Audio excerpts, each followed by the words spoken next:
folículo? Folículo primordial. E células? E células foliculares e espaço vitelino. Né? Depois passamos para esse folículo aqui. Que folículo seria? Folículo primário. Perfeito. O primário qual? Unilaminar ou temprano. Que célula? Ovocito. Que célula? Células de la granulosa. E aqui seria a nossa teca folicular. E aqui temos o nosso espaço vitelino se estreitando. Né? Depois aqui. Que folículo? Primário, multilaminar, porque temos mais de uma camada de células da granulosa. Aqui temos o nosso ovocito, acá nosso espaço vitelino, que vai se transformar em zona pelúcida, e em volta das nossas células da granulosa, vamos ter a nossa teca folicular. Né? Depois, esse folículo primário multilaminar se transforma em folículo secundário, onde temos mais uma vez nosso ovocito primário. Depois aqui seria nosso cúmulo óforo. Entre o cúmulo óforo e o ovocito primário, aqui já temos nossa zona pelúcida. Depois tudo isso aqui seria a nossa célula da granulosa. Né? Esse espaço aqui seria antrofolicular. E depois temos a nossa teca folicular estratificada, onde temos a teca interna e teca externa. Perfeito. Depois o nosso folículo secundário se transforma em folículo maduro de Graf. Não temos uma imagem desse folículo. O que ocorre? As células da granulosa se desprendem do cúmulo óforo e o cúmulo óforo se transforma no que chamamos de corona radiata e vai fluir livremente aqui no nosso órgão folicular 12 a 24 horas antes da ovulação.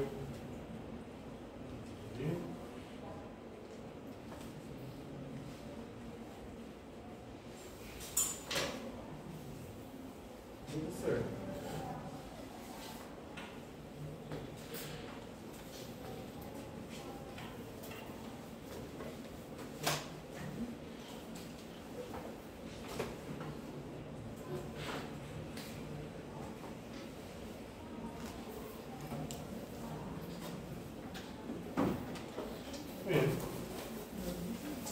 Então, nosso folículo, entramos em ciclo menstrual. Que seria a parte fisiológica, não cai na prova. Porém, é importante que saibam o que seria o ciclo menstrual. Um período de 28 dias. Isso. Essas fases do álcool. Exatamente. Temos o ciclo menstrual seria um período que transcorre entre o primeiro dia de uma menstruação até o primeiro dia da próxima menstruação, com uma duração aproximadamente de 28 dias. Né? Temos 3 fases. Alguns consideram só 2 fases na verdade, que é a fase folicular e a fase luteínica. Né? Alguns consideram a fase ovulatória. Ou seja, alguns falam que a ovulação não é uma fase, é só o término da fase folicular. Alguns consideram a ovulação como uma fase. Então, temos alguma discussão entre se é ou não é 3 fases. Mas, para mim, são fase folicular, ovulatória e fase luteínica. Fase folicular, o nome já fala. O que ocorre? Maturação dos folículos ováricos. Né? Esses folículos ováricos, eles maturam até folículo primário multilaminar sem precisar de estímulos da LH e FSH. Certo? Depois, o que ocorre? Quando vão se transformar em folículos secundários, recebe estímulo da LH e FSH, se transforma em folículo secundário, e o folículo secundário se transforma em folículo maduro de Graf. Né? E depois vai ocorrer o que chamamos de ovulação. Então, fase folicular são os primeiros 14 dias do ciclo menstrual e ocorre maturação dos folículos ováricos, desde primordial até folículo maduro de Graf. A partir de onde começa o estímulo da hipófise? A partir do folículo primário multilaminar começa essa estimulação. Né? Depois ocorre a ovulação, porém antes de ocorrer a ovulação, ocorre um pequeno bug. Né? aqui nesse ciclo menstrual, que ocorre mais ou menos, simplificando bem, isso aqui é muito complexo de explicar, que chamamos de picos de LH e picos de FSH, pré-ovulação. Antes da ovulação, antes que esse ovocito saia, o que ocorre? Esse folículo produz estrogênio e progesterona. A partir do folículo secundário já começa a produção de estrogênio e progesterona pelo folículo ovárico, pelas células da granulosa e pelas células da teca interna. O que ocorre aqui? Esse estrogênio vai estimular as células da hipófise a produzir mais LH e FSH. Mais LH e FSH estimula o folículo a produzir mais estrogênio e progesterona. Mais estrogênio e progesterona estimula a hipófise a produzir mais LH e mais FSH. Isso leva ao que chamamos de pico da LH. Ou seja, que vamos ter uma altíssima concentração de LH no sangue. O que vai ocorrer aqui? As células da granulosa e células da teca interna, principalmente as células da teca interna, elas vão fazer resistência a LH. Ou seja, que já não vão ser estimuladas pelo LH e se corta a produção de estrogênio e progesterona. Então, no folículo de Graaff, se corta a produção de estrogênio e progesterona. Por quê? Porque as células fizeram resistência a LH, pela alta concentração de LH, e agora o que ocorre?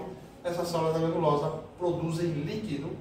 Vamos lá na nossa imagem, do ovário. As células da granulosa produzem um líquido folicular que vai deixando o folículo cada vez mais grande. O folículo vai se dilatando e o que ocorre? Depois ele começa a comprimir a túnica albuginea, certo? O folículo fica tão grande que começa a compressão da túnica albuginea. O que ocorre se a gente aperta um tecido? Se esse tecido se comprime, se corta a vascularização. Olha a mão, você aperta e você vai cortar a vascularização dessa região. A mesma coisa ocorre na túnica albuginea. O que ocorre se cortamos a vascularização de um tecido? Esse tecido morre. Então, o que ocorre aqui na túnica albuginea? Ela vai necrosar e esse folículo vai se abrir, vai se romper. E o nosso ovocito que estava aqui dentro agora vai para fora. Vai para onde? Vai para a trompa uterina, exatamente. Vai ser captado pelas fibras, as fibras vão levar para a trompa uterina.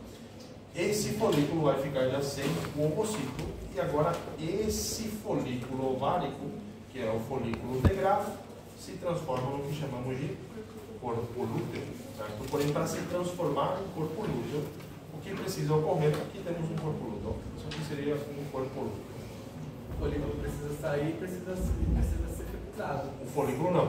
É o ovocito sai, isso, vai lá na trompa uterina e fica essa cavidade aqui dentro do ovário, né?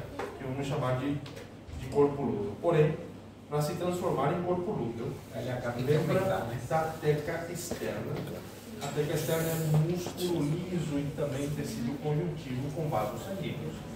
Essa teca externa vai começar a emitir vasos sanguíneos para o interior do folículo, para o interior do antro, e vai começar a derrubar sangue aqui dentro do nosso folículo ovárico e formar o que chamamos de corpo hemorrágico. Né? Para que serve esse corpo hemorrágico? Ele não mantém a produção do LH? Não do LH. De estrogênio e progesterona. Para quê? Porque então, para que esse coágulo se forma aqui? Para acumular o quê? O que acumula aqui? Colesterol. Certo? A gente está falando de hormonas à base de colesterol. Então, esse corpo hemorrágico serve para acúmulo de colesterol. Quem vai usar esse colesterol? As células da granulosa e células da teca interna. Para quê? Para reiniciar a produção de estrogênio e progesterona. Então, fica desse jeito. Na fase folicular, ocorre a maturação dos folículos ováricos até o folículo primário multilaminar sem a LH e FSH. Depois a LH e FSH começa o estímulo nesse folículo, esse folículo produz estrogênio e progesterona, ocorre esse hiperestímulo da hipófise, ocorre o pico da LH. Depois disso, se corta a produção de estrogênio e progesterona do folículo, sai o ovocito, se forma um corpo lúteo e esse corpo lúteo agora produz estrogênio e progesterona novamente. Se reinicia a produção de estrogênio e progesterona. O que vai ocorrer aqui? Se o ovocito que está lá na trompa de Falópio, ele for fecundado, o que vai ocorrer? Esse corpo lúteo se mantém produzindo estrogênio e progesterona por 4 meses. Depois, essa função é delegada à placenta. Então, por 4 meses, esse corpo lúteo se mantém vivo se ocorrer a fecundação. Se não ocorrer a fecundação, o que ocorre? Esse corpo lúteo ele vai se manter vivo por 14 dias, completando assim 28 dias do ciclo, 14 na maturação dos folículos, 14 na produção de estrogênio e progesterona pela fase luteína. Né? Ele produz por 14 dias, depois disso, para a produção de estrogênio e progesterona. Isso aqui se transforma em um corpo álbico. Né? Para que servia esse estrogênio e essa progesterona?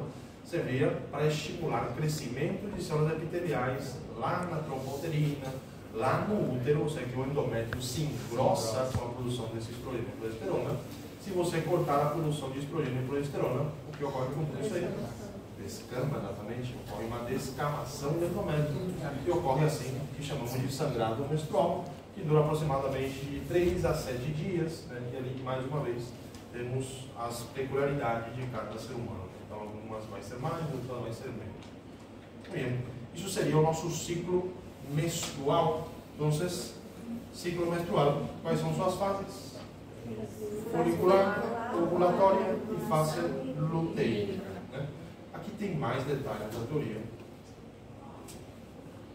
Como ocorre, por exemplo, a produção de estrogênio e progesterona. Né?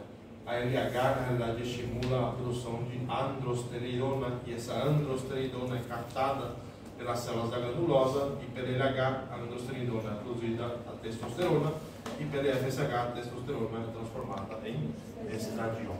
Né? Isso aqui, as células da glandulosa e células da teca interna são os que vão produzir estrogênio e progesterona. Né? Muito bem. A base, obviamente, de colesterol. Tá? Muito bem. Que seria a atresia? É a morte programada dos folículos que não completaram a maturação.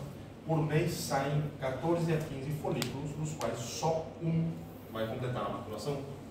Os outros 13 e 14 folículos vão fazer o quê? Vão fazer atresia folicular. Né? Bem, agora, saímos do ovário e vamos para a trompa uterina. Qual a função da trompa?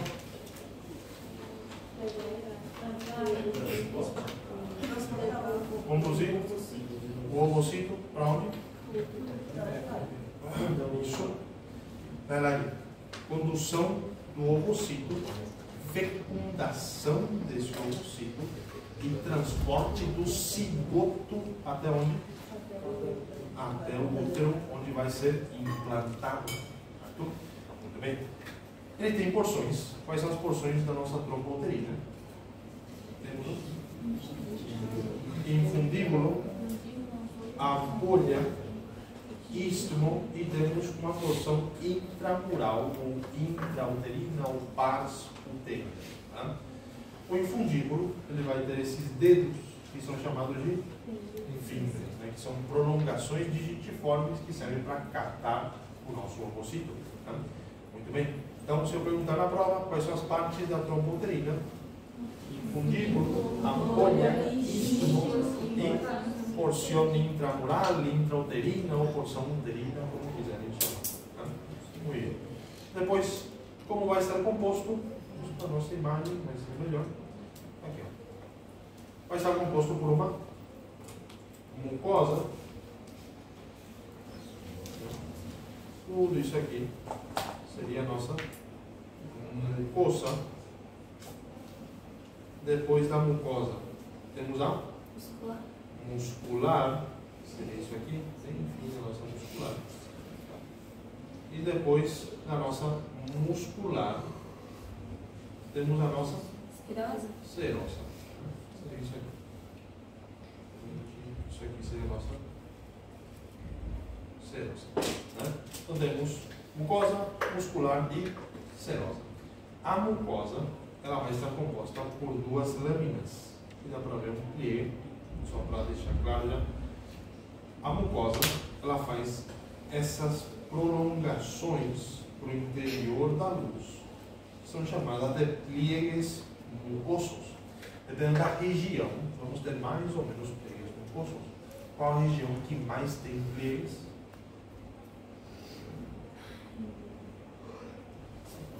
Quais são as porções da trompa? Perfeito. Qual a região que mais vai ter essa dobratura, esses pliegues? Seria? A ampolha. Por quê? Porque onde vai ocorrer a fecundação, exatamente. Vamos ter a fecundação. Depois isso vai diminuindo, no istmo vamos ter menos, na parte intrauterina meio que quase não temos mais nenhum pliegue. Tá? Muito bem. Agora sim, aqui temos um pliegue e aqui dá para ver, ó, a nossa lâmina epitelial, seria tudo isso aqui, ó. Seria a nossa lâmina epitelial. E por baixo da lâmina epitelial, seria essa parte aqui, vamos ter a nossa lâmina própria. Né? Lâmina epitelial, que tipo de epitélio? Epitélio cilíndrico. Epitélio cilíndrico simples, eu estou ficando doido. Epitélio cilíndrico simples. Sim, epitélio cilíndrico simples. Epitélio cilíndrico simples com dois tipos de células. Quais são essas células? Ciliadas e não ciliadas. As ciliadas são as células mais cilíndricas, que têm cílias, e as não ciliadas são chamadas de células em tachuela. Vamos escrever aqui. Aí. Temos então dois tipos de células: células ciliadas e células não ciliadas, ou célula em tachuela. Tachuela, acho que em português é taxinha, para pregar papel, em formato supostamente de taxinha. Então, células ciliadas servem para movimentação do ovocito através das cílias. Células não ciliadas produzem uma secreção um pouco mucosa para a nutrição dessas células, para a nutrição dos nossos ovocitos. Muito bem. Depois, a muscular, ela vai estar composta por que tipo de músculo? Músculo liso, disposto em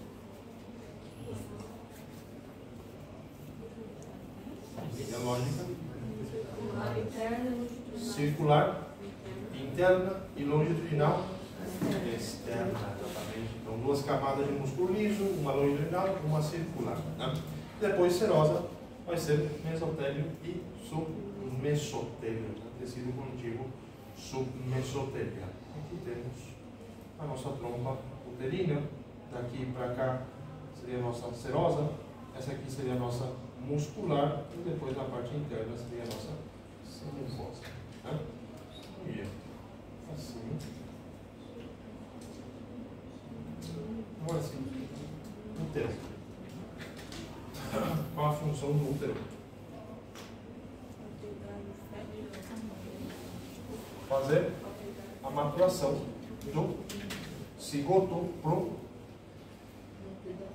embrião e o embrião pro feto, e depois novamente a expulsão do feto como recém-nascido. Um neonato seria o mais forte, né? Seriam os primeiros 28 dias. Muito bem, como vai ser composto o nosso útero? Quais são as partes primeiro? Isso aí seriam já as camadas. Quais são as partes?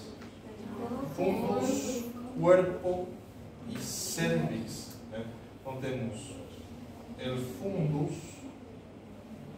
el cuerpo e o cervix uterino. Acho que vocês chamam de colo uterino. Como? O coelho seria o cervix. O coelho uterino seria cervix, que acho que vocês chamam de colo uterino. Seria mais baixo, inclusive. E começa nosso cervix. Né? O cervix, de novo, tem 3 porções, que são istmo, endocervix e exocervix. Né? Depois vamos ver melhor suas características. Muito bem. Então, as partes do nosso útero seriam quais? Fundo, corpo e cervix uterino. E o cervix uterino, de novo, tem suas 3 porções: istmo, endocervix e exocervix. Né? Muito bem. Agora, qual seria a composição do nosso útero? Agora sim. Endométrio, miométrio e perimétrio. Perimétrio seria mesotélio e submesotélio. Miométrio, que tipo de músculo? Músculo liso, perfeito, disposto em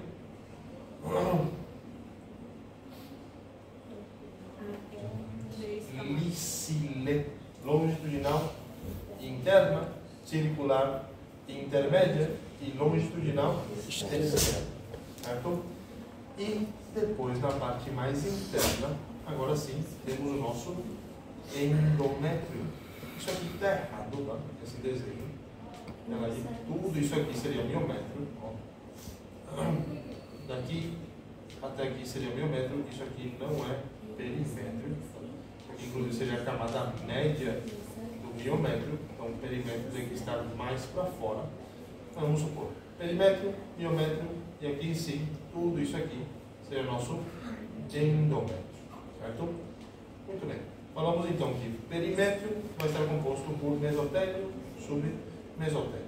Miométrio vai estar composto por músculo liso, disposto em circular, longitudinal interna, circular intermédia e longitudinal externa.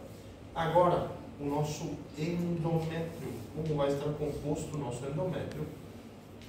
Vamos aproximar aqui e vamos ver que nosso endométrio ele vai ter um epitélio, uma lâmina epitelial, chamamos de epitélio endometrial.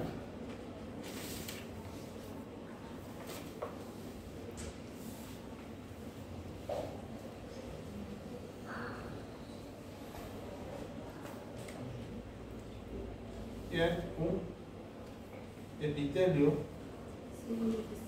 cilíndrico simples. Depende da fase também, porém temos fases também endometriais. Tá? Depois, abaixo do nosso epitélio cilíndrico simples, toda essa região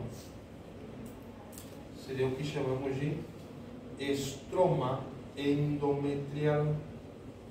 Essa cor não está muito boa.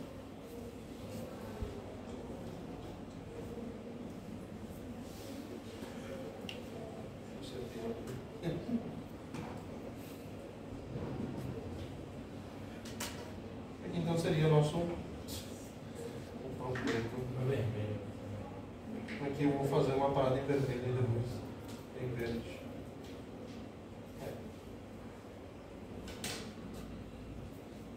Estroma. Então, como vai estar composto o nosso endométrio até agora? Epitélio endometrial e estroma endometrial. Estroma endometrial, tecido conjuntivo laxo, certo? E vamos encontrar o quê? Vamos encontrar glândulas endometriais.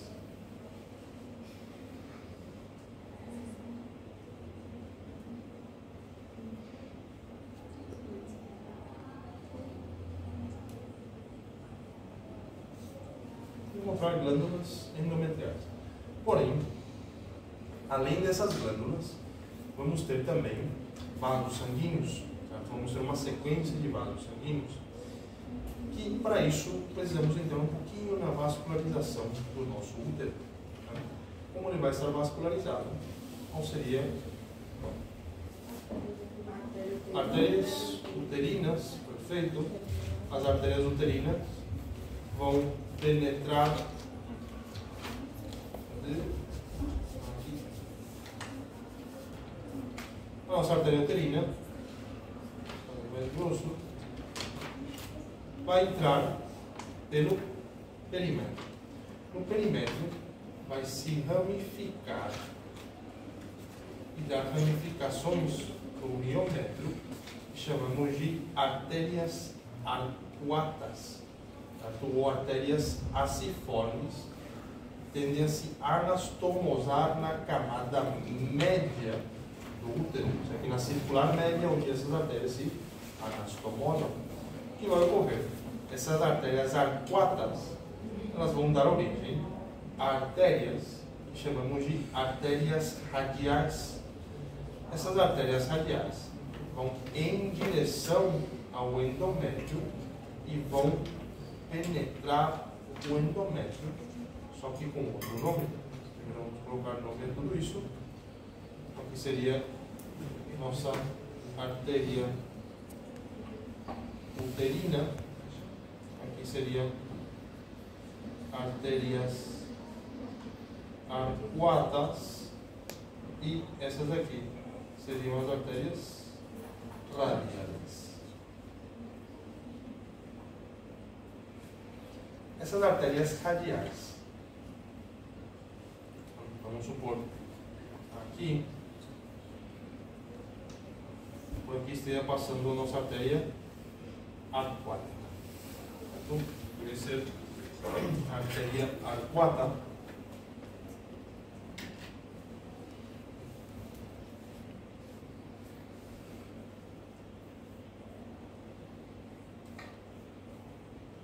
A artéria arcuata vai emitir ramificações e são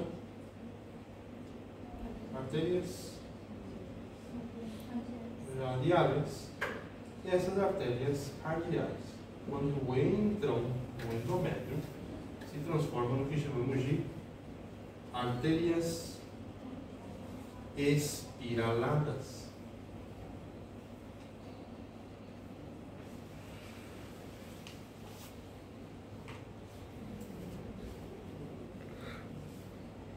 Que é a artéria espiralada, que vão em trajeto em espiral, vão meio que tortuoso, e aqui elas vão emitir ramificações na região basal do endométrio, que são chamadas de artérias basales, e vão terminar na região superficial do endométrio, se ramificando em terminações. Certo? Você aqui tem ramas terminais. Okay? As artérias basais são ramas colaterais da artéria espiralada, e depois ela termina com ramificações terminais.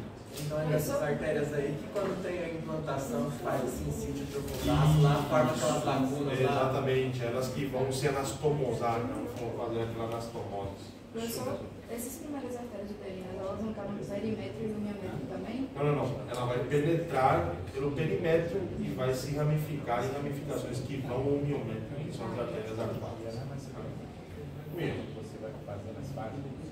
Eu esqueci uma coisinha só, mas acredito que vocês já sabem. O estroma endometrial, ele tem duas capas, que são a capa... Não. Capa basal e capa funcional.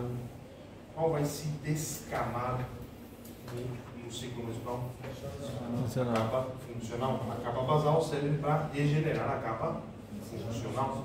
Certo? Por isso, inclusive, aqui não vamos ter, por exemplo, ramificações colaterais da nossa artéria espiralada na capa funcional, certo? Porque não tem sentido. As ramificações colaterais são só na capa basal, já que ela que vai fazer a nutrição da capa funcional, que vai regenerar a capa funcional. O que ocorre aqui?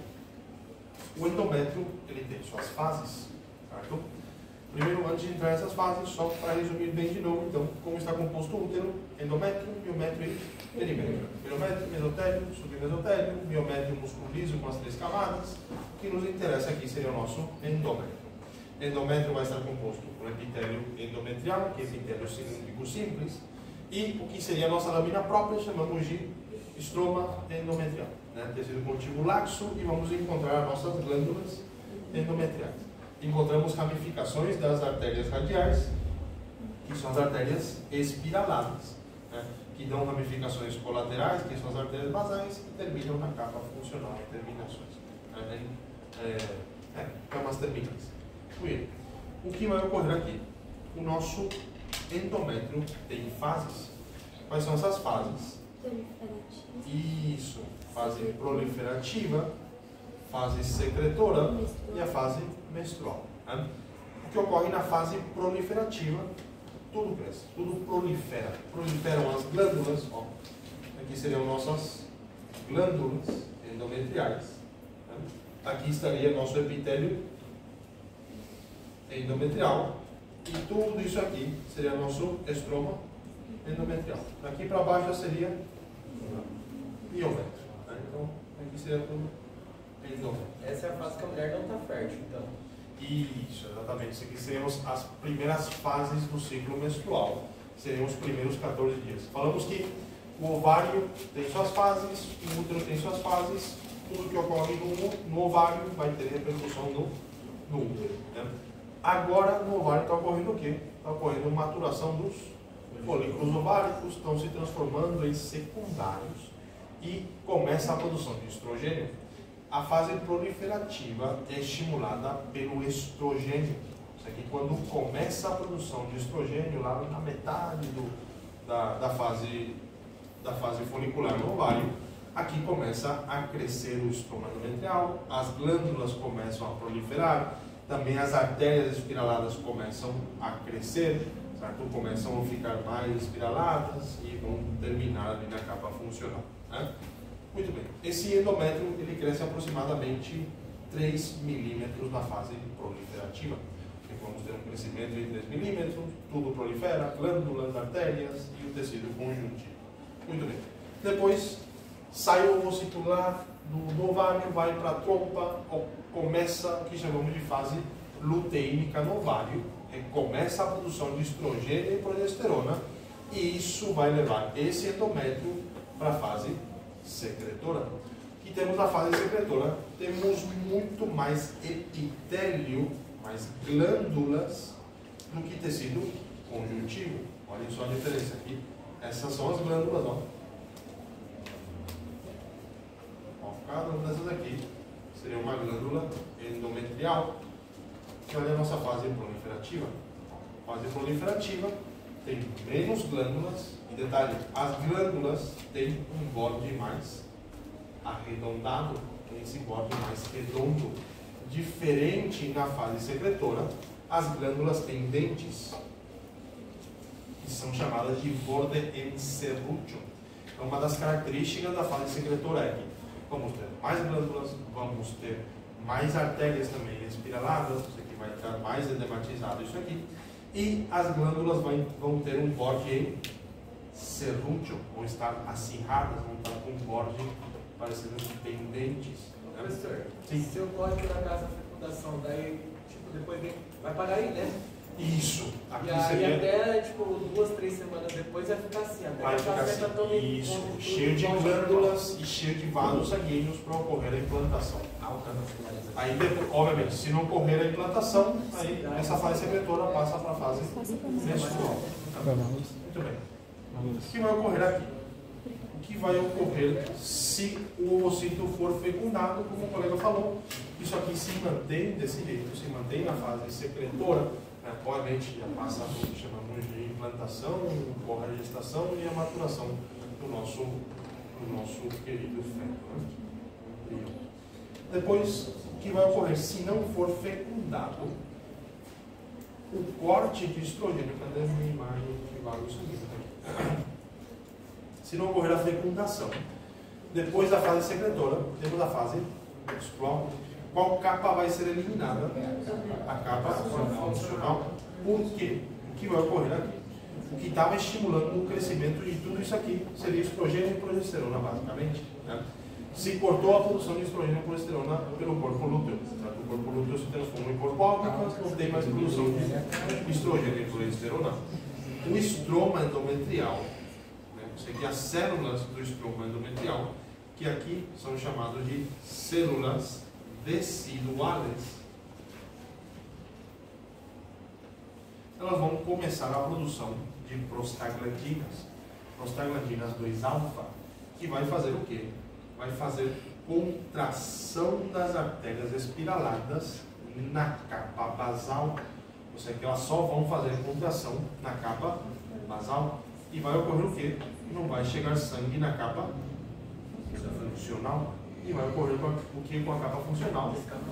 Vai necrosar e vai começar a descamação.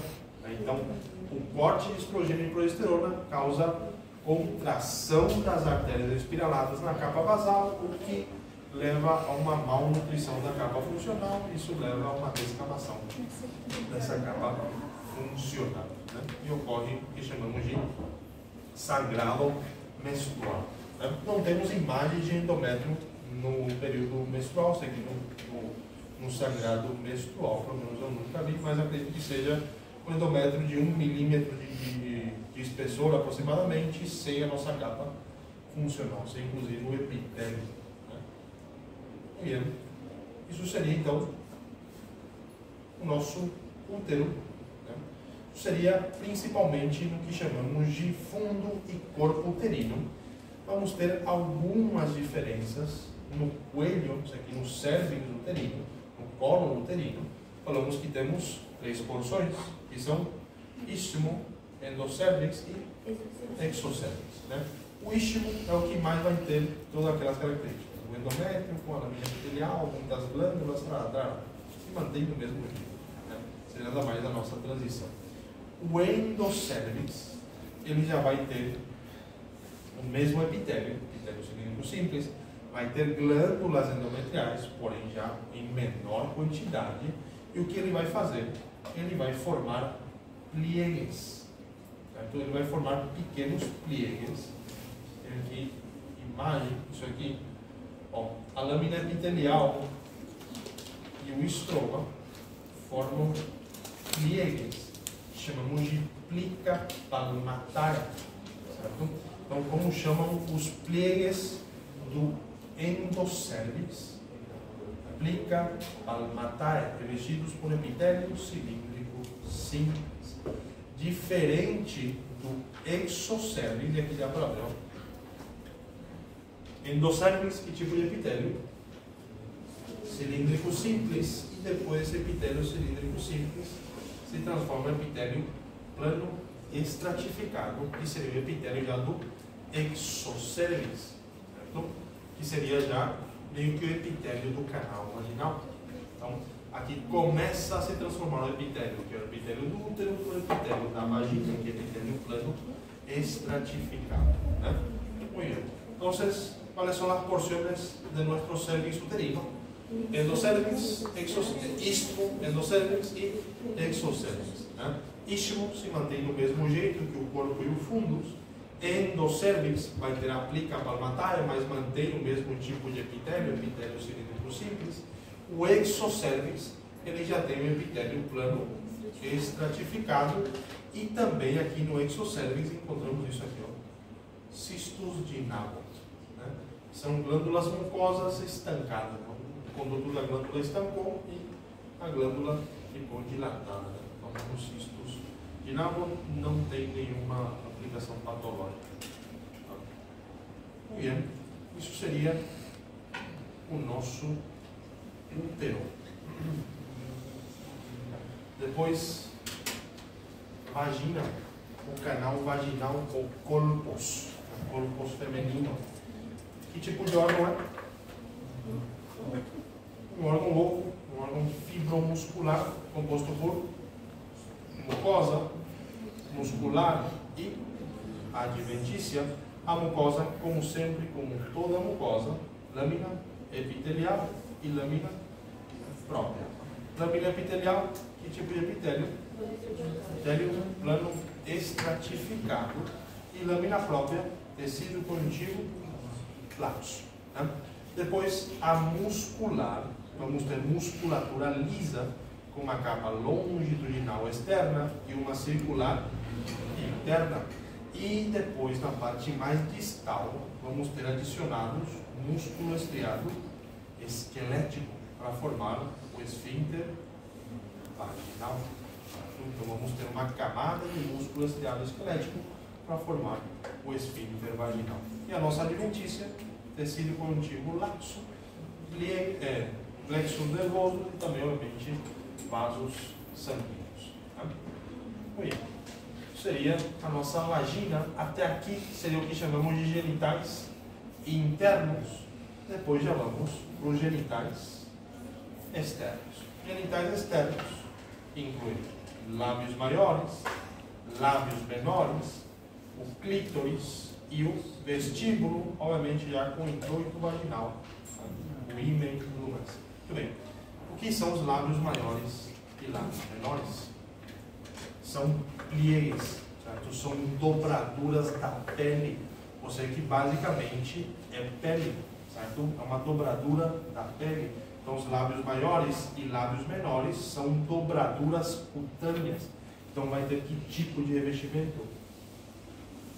Epitelial. Velho, plano, estratificado, queratinizado, e vamos ter abundante tecido adiposo. Tá? Vamos ter uma quantidade enorme de tecido adiposo. Também podemos encontrar glândulas sebáceas e glândulas sudoríparas. Então, os dois são pliés mucosos, tanto lábios maiores, lábios menores. São dobraduras da pele, com revestimento cutâneo, epitélio plano, estratificado, queratinizado, com a presença de glândulas sebáceas e glândulas sudoríparas. Né? O clítoris seria o quê? Seria o clítoris. São corpos eréteis. Isso significa que são corpos cavernosos, que são basicamente tecido conjuntivo denso, revestido por um epitélio, que é o mesmo tipo de epitélio plano estratificado. Né? Vamos ter, obviamente, uma lâmina própria com tecido conjuntivo e vamos ter abundantes papilas nervosas. Isso aqui vai ser um órgão muito sensitivo, além de ser um corpo erétil. Tá? E por último, o nosso vestíbulo, que é onde encontramos o introito vaginal, que é onde se encontra justamente o ímen, né? Também revestimento do mesmo tipo, ou seja, que tudo isso aqui seria epitélio plano estratificado, queratinizado, que é basicamente regiões da pele, só que vamos ter algumas peculiaridades. Né? Os lábios maiores são dobraduras da pele, o clítoris seriam corpos eréteis que se encontram basicamente nessa região, e o vestíbulo seria basicamente a entrada da vagina, onde se encontra o introito vaginal. Né? Aqui vamos ter glândulas. Quais são essas glândulas? Glândulas vestibulares menores, glândulas vestibulares maiores. Glândulas vestibulares menores são chamadas de glândulas de Skinner, e glândulas vestibulares maiores são chamadas de glândulas de Bartolini, que ocorre justamente a Bartolinitis. Quando não nenhuma, vamos lembrar que é uma Bartolinitis. Que são essas glândulas? São glândulas mucosas. Servem para quê? Lubrificação. Servem para lubrificação do introito vaginal e tendem a se infectar geralmente com facilidade. Um dia vão treinar uma Bartolinitis e nunca mais vão conseguir beber café com leite. A mesma cor, malzinho. Só que o cheiro não é café com leite. Muito bem. Para terminar, glândulas mamárias, qual seria a sua função? Produção e excreção do leite, perfeito. Como vai estar composto? Eu tenho aqui uma imagem que dá para.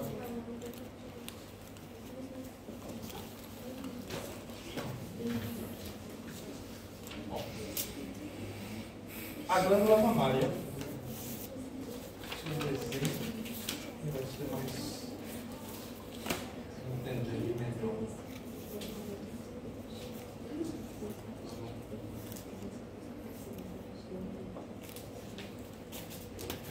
diferença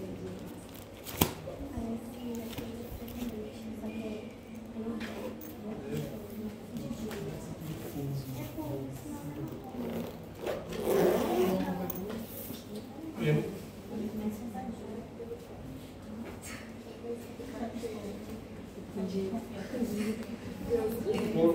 Essa aqui seria a nossa mama, nossa glândula mamária. Na ponta vamos ter o mamilo, vamos ter o pezón. Como vai estar composta a nossa glândula mamária? Vai estar composta por 20 lóbulos. Vou fazer dois. Vamos fazer os 20 lóbulos aqui. Então, a glândula mamária está composta por 20 lóbulos. Cada lóbulo vai estar composto por lobulídeos. Vou fazer em inglês mesmo. Cada lóbulo vai estar composto por lobulídeos. E cada lobulídeo vai estar composto por um conjunto de adenômeros. Aqui vamos encontrar os nossos adenômeros.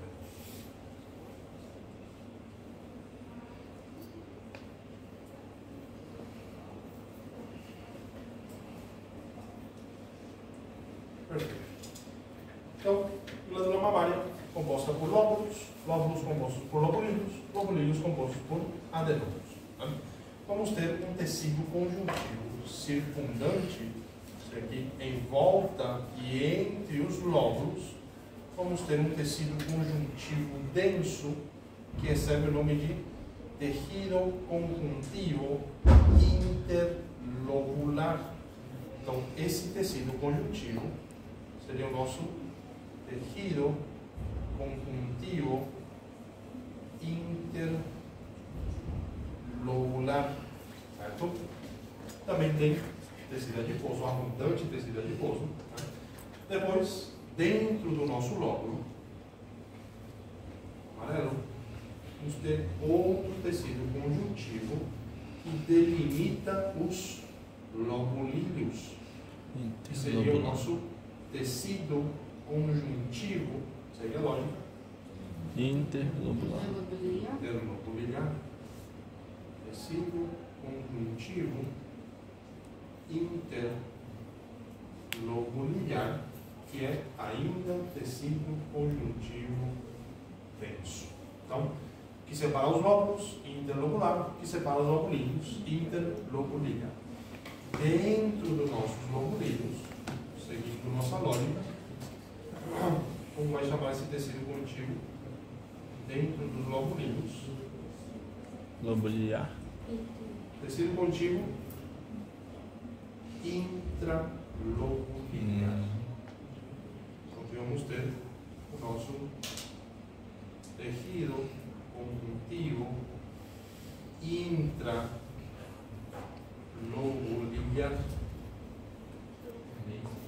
Tá? Não, aqui já é tecido conjuntivo laxo. Tá? Então, como está composta a nossa mama? Vai estar composta por 20 lóbulos, os lóbulos compostos por lobulídeos, lobulídeos compostos por adenômeros. Né? Esses lóbulos são delimitados por tecido conjuntivo interlobular, os lobulídeos delimitados por tecido conjuntivo interlobular e os adenômeros delimitados por tecido conjuntivo intralobular. Qual é laxo? O intralobular. Os outros dois são densos e o interlobular tem muito tecido adiposo. Muito bem? Esses adenômeros, os adenômeros da glândula mamária, vão ser adenômeros tubulares em estado de repouso, ou seja, quando a mama não está produzindo leite, são adenômeros mais tubulares. Quando a mama está produzindo leite, são adenômeros mais alveolares, que possam ver melhor isso de novo na nossa imagem. Aqui, ó. Bom, isso aqui seria um lobulíneo, basicamente. Né? Aqui temos os nossos adenômeros. Ó. Então, esse daqui seria nosso adenômero. Ó. Adenômeros mais tubulares. Ó. Não são tão abertos. Aqui dá para ver melhor nesse aqui. Ó. Ó como são adenômeros mais tubulares, parecem tubinhos. Isso aqui seria a mama em repouso, ou seja, aqui vamos ter mais tecido conjuntivo do que tecido epitelial, já que não foram estimulados, então não tem produção de leite, não vai ter proliferação de glândulas. Isso aqui seria a mama em lactância, ou seja, aqui temos menos tecido conjuntivo e muito mais tecido epitelial. E esse tecido epitelial, ó, agora são adenômeros alveolares, são bem abertos, né? Por quê? Porque estão produzindo ativamente leite, né? Então, isso aqui seria a mama em lactância. Vamos ter mais epitélio, menos tecido conjuntivo. Mama em repouso, mais tecido conjuntivo, menos tecido epitelial, né? Muito bem. Aqui podemos ver, isso aqui seria um lóbulo, ó, tudo isso aqui seria um lóbulo, cada um desses aqui seria um lobulilho, né? Como chama esse tecido conjuntivo aqui? Interlobular. Aqui vamos ter outro lóbulo. Esse tecido conjuntivo aqui, interlobular. E aqui dentro do nosso lobulilho, dentro dos nossos adenômeros, interlobular. Muito bem. E depois, obviamente, esses adenômeros produzem leite e esse leite vai ser conduzido até a saída através de condutos excretores, né? Que começam pelos condutilhos terminais, desembocam nos condutos terminais. Condutos terminais se juntam para formar os condutos interlobulares, e aqui seguem a mesma lógica. Os interlobulares se juntam para formar os interlobulares, e os interlobulares se juntam para formar o conduto galactóforo, que desemboca onde? No mandíbula, desemboca no pezón. Antes de desembocar no pezón, isso eu vou conseguir só na minha imagem entre aspas. Antes de desembocar no pezón, esse conduto ele faz um ensanchamento, ele se dilata e forma o que chamamos de seno lactífero. Muito grande.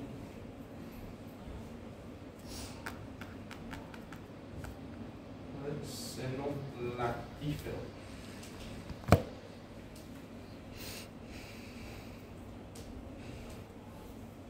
Seno lactífero, que serve basicamente para acúmulo de leite e onde o bebê suga o leite. Então, isso aqui, esse leite se acumula geralmente no seno lactífero e o bebê poder sugar nesse pequeno reservatório de leite. Tá? Isso seria a nossa glândula mamária. Perfeito. Até aqui, então, nossos temas para a segunda parcial. Até aqui também os temas para a nossa final teórica. Aclarando só, a prática vai até que sistema? Até sistema endócrino. Então a prática vai até sistema endócrino, a teoria vai até sistema reprodutor feminino. Certo? E é isso por hoje. A próxima aula.